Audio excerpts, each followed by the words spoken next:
Guys, this is a serious video, as evidenced by the shoulder pads. Yes, I don't mess around when I wear shoulder pads. Let's go. So I spoke to a couple of people regarding consent, and I had someone say to me that, the rules of consent are just too blurry, that it's confusing, that there are just too many rules. One day this one is rape, one day that one is rape, tomorrow now this one that was okay yesterday is now rape.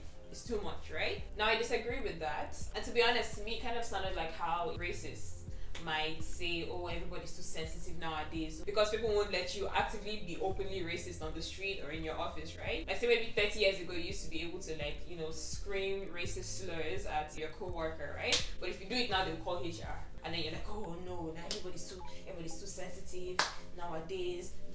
That is what that sounds like to me when people say the rules of consent are too confusing. Or that people are just too sensitive about this consent thing nowadays. The rules are not confusing. What you're doing has always been wrong.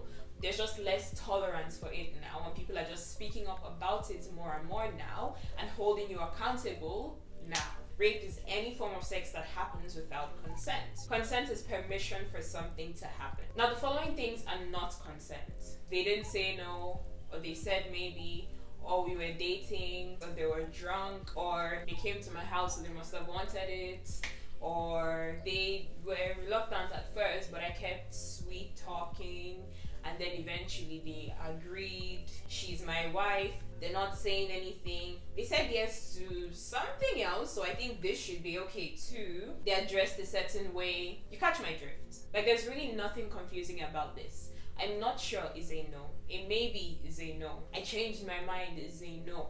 I don't want to do this anymore is a no. I don't want to do that is a no to that. Anything other than a clear, enthusiastic yes is unacceptable. It's not good enough. And so I found it confusing that some people seem not to understand some of these things about consent, a topic on which we should all be on the same page. I was watching this interview that Trevor Noah did, and he was talking about how we definitely need to have the rules of consent very clearly cut out, as clearly as we have cut out the rules for drinking and driving. Whether or not you even have a car, do not drink and drive. Your parents tell you that, your teachers tell you that, your friends will tell you that. If they see you've been drinking and you're picking up your car keys, you start hearing about it from when you're a child.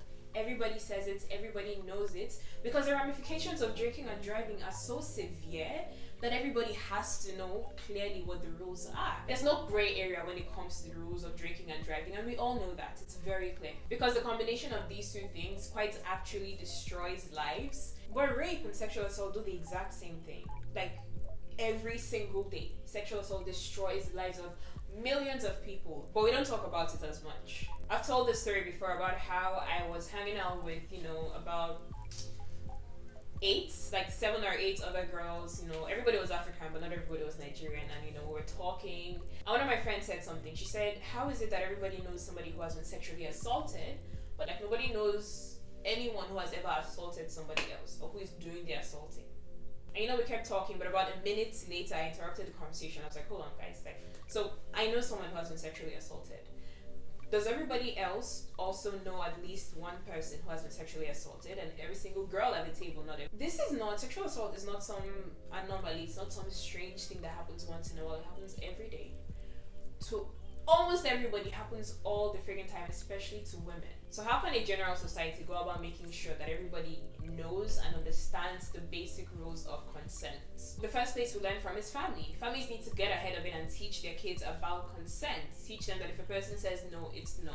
Governments, there must be serious repercussions for sexual assault and rape in every community. Commercial spaces, so businesses. Our jobs are a big part of our lives. Companies need to make it clear that sexual assault will not be tolerated in the workplace at all. And they need to reprimand the employees who do it, and they need to let everybody know that there are consequences to this action if you do it. Religion. I don't know why, religious spaces don't really talk about, sex, sexual assault, all these kinds of things as much as they should. Do you know how many people get raped and sexually assaulted by people in church, by guys in church, considering the fact that, religious leaders are moral leaders and they generally tend to have a lot of influence in their communities, especially in a place like Nigeria. A lot of people are very inclined to listen to things taught to them by their religious leaders. Because religion is a big thing in Nigeria, right?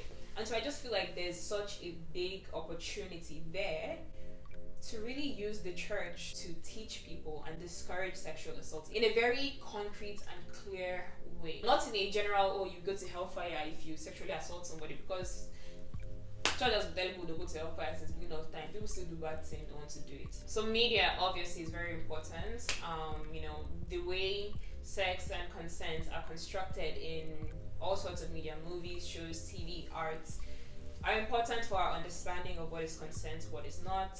Education. I don't know why consent isn't really talked about much in secondary schools when I think about it. But I literally remember that when I came to university, right? During orientation week, I remember they talked so much about consent. They were handing out flyers, they were handing out condoms. Because at the end of the day, they're not deceiving themselves, they're not lying to themselves. If you throw a bunch of 18 to 20 something year olds all in the same place, people are going to have sex. It's going to happen.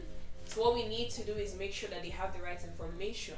We need to make sure everybody's clear on what is rape, so that nobody will say, I don't know. There are some things that some people don't even see as sexual assault. Like I was talking to someone who asked me a question, he said, he thinks of rape as something violent. Random guy grabs this girl, rapes her in some dark alley, that's rape, that's wrong. He should be punished, right? But he said he didn't understand why people were making it out to seem like sweet talking is a bad thing or it's sexual assault in some way.